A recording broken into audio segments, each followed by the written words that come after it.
어쨌든 얘기가 잠깐 나왔습니다만 이재명 대표가 국감에 원래 이제 국회의원이 신무니까 국감을 해야 되는데 국감에 가지 못하고 이제 재판에 간 이제 경우도 좀 있었습니다. 11월 15일 또 25일 해서 공직선거법 위반 혐의 또 위증교사죄와 관련해서 지금 이제 본인의 정치적 운명이 갈려 있는데 지금 영광에 많이 내려가 계시더라고요. 영광이 지금 뭐 저 개혁신당인가요? 예, 그냥 신당 저희 진보당이죠, 진보당. 예, 진보당. 예, 진보당 후보에게 좀 뒤져지는 상황인데 이재명 대표의 정치적 운명은 어떻게 됩니까? 이번 보궐선거, 영광 선거와도 관련이 있고 또 11월에 있을 두 가지 재판 1심 선고와도 영향을 받게 되는 건가요?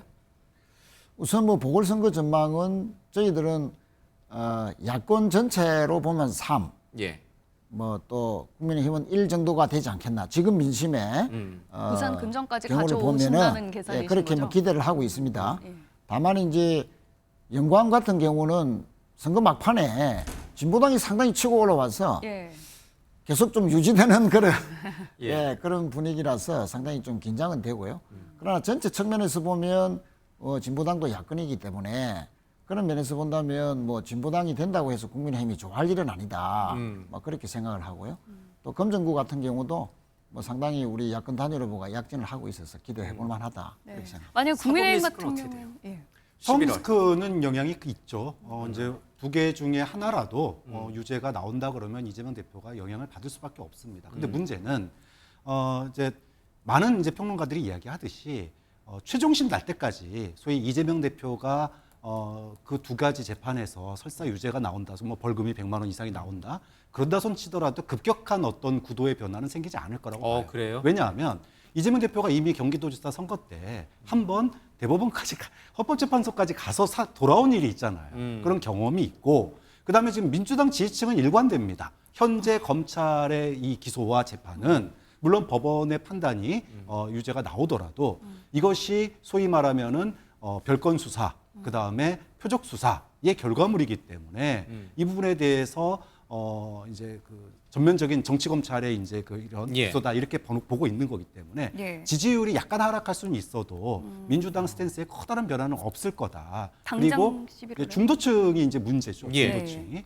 근데 중도층이 이재명 대표를 이탈하면 갈 데가 있어야 되는데 현재 윤석열 대통령의 스탠스와 윤한 갈등의 스탠스 속에서 과연 중도층이 이재명 대표가 유죄가 났다고 그래서 급격하게 한동훈 대표나 또는 예. 다른 제3의 인물을 찾을 수 있겠느냐? 그런 갈 데가 없다면은 결국은 소위 말하는 우리가 이제 무동층으로 이동할 가능성이 있기 때문에 네. 이재명 대표의 그 어떤 장악력 이게 크게 떨어지지는 않을 거다라고 그렇다면 이 보는데 부분은 어떻습니까? 11월. 끝날 시간이 돼가지고요. 아니요, 지금, 조금 더 예. 남았구나. 그러면 11월. 제가 잠깐 하나만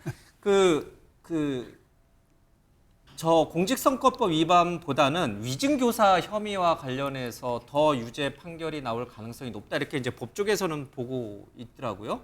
근데 지금 박창환 교수님 말처럼 공직선거법 위반에서 뭐 벌금형 정도 나오는 거 물론 의원직 상실도 크긴 합니다만 그 정도 말고 정말 위증 교사와 혐의와 관련해 가지고 정말 피선거권이 박탈되는 정도의 아주 센 1심 선고가 나오면 그래도 지지층이 확고부동하게 이재명 대표를 지지할까? 아니면 포스트 이재명을 찾을까? 뭐 김부겸, 김동연 등등등등 어떻게 보세요? 이재명 대표 지지층은 붕괴될 거라고 봅니다. 다르게 보죠. 왜냐면은 제가 그렇게 보는 이유가 있어요. 조일대 대법원장이 최근에 633 원칙을 공개적으로 강조했잖아요. 예. 633 원칙이 뭐냐면 공직선거법 270조에서 선거법 위반 사건의 재판은 1심은 6개월 이내, 2심, 3심은 각각 3개월 이내에 끝내라고 반드시 그렇게 하여야 한다는 명문의 규정이 있습니다. 이것이 현실에서 잘 안 지켜져 왔는데 조일대 대법원장이 일선 법원에 633 원칙 잘 지키라고 공개적으로 강조했어요. 그러면 자 11월 15일에 이재명 대표의 선거법 재판에서 벌금 100만 원 이상이 나오면 이재명 대표에게 남은 시간은 6개월입니다. 실제로 이재명 대표가 경기도지사 선거법 위반 사건에서도요. 항소심이 3개월 하고 한 열흘 정도 만에 끝났고 대법원은 예. 전원합의차에 갔기 때문에 9개월이나 걸린 거예요. 그때 기준으로도 1년 남은 거예요. 그러니까 선거법에서 100만 원 이상 나오면은 앞으로 남은 시간은 6개월, 아주 길어야 1년입니다. 그다음에 위증교사는 지금 구형이 징역 3년이잖아요. 네. 그런데 이재명 대표 혐의를 인정하지 않고 계속 반성하지 않고 오히려 공개적으로 SNS에 녹음 파일 공유하면서 나 무죄다 이렇게 주장하고 있는데 법원이 만약에 유죄로 보는 입장이라면 이것은 양형 사유에 대단히 나쁘게 작용합니다. 중형이 나올 가능성이 있거든요. 그게 딱 판결로 나오면은 이재명 대표 지지층은 급격한 동요가 있을 것이다. 저는 그렇게 봅니다.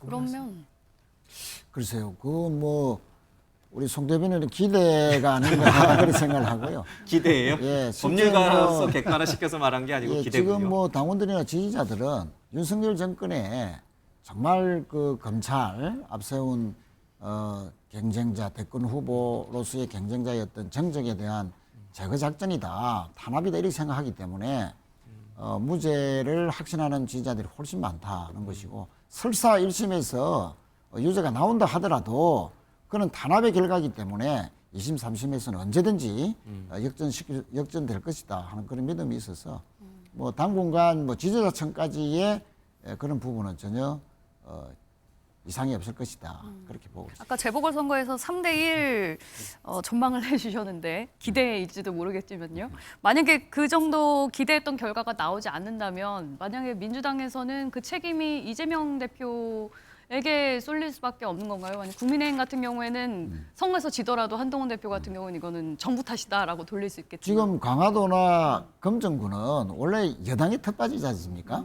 검정구에서 저희 당이 야권 단일 후보가 이긴다는 것이 큰 이변이고 민심의 표출이다 예. 이렇게 예. 보는 거죠. 그럼 영광 같은 2대2가 경우에. 된다 하더라도 예. 그거는 뭐 서로 이제 뭐 민심을 확인한 정도다라는 거 이제 해석이 되지 않겠습니까? 네. 근데 영광에서 만약에 저희 당 후보가 아니고 다른 야당이 된다면 예. 뭐 일정한 여러 가지 해석은 나올 소지는 분명히 있다 그렇게 생각합니다. 예. 지금 뭐 네 분의 말씀을 들어보면 한동훈 체제와 이재명 체제는 굳건하다. 뭐 이렇게 지금 네 분이 말씀하시고 있는데, 그러나 이제 주변에서는 다른 얘기들이 슬금슬금 나옵니다. 한동훈 대표도 어떻게 될지 모른다 이런 얘기 나오고, 이재명 대표 이후도 어떻게 될지 모른다 이제 이런 얘기들이 나오니까 올 연말이 상당히 좀 정치적으로는 굉장히 의미 있는 또 중요한 시기가 될 것 같습니다. 예. 뉴스와이드 저희가 준비한 소식은 여기까지입니다. 함께해 주신 여러분 고맙습니다.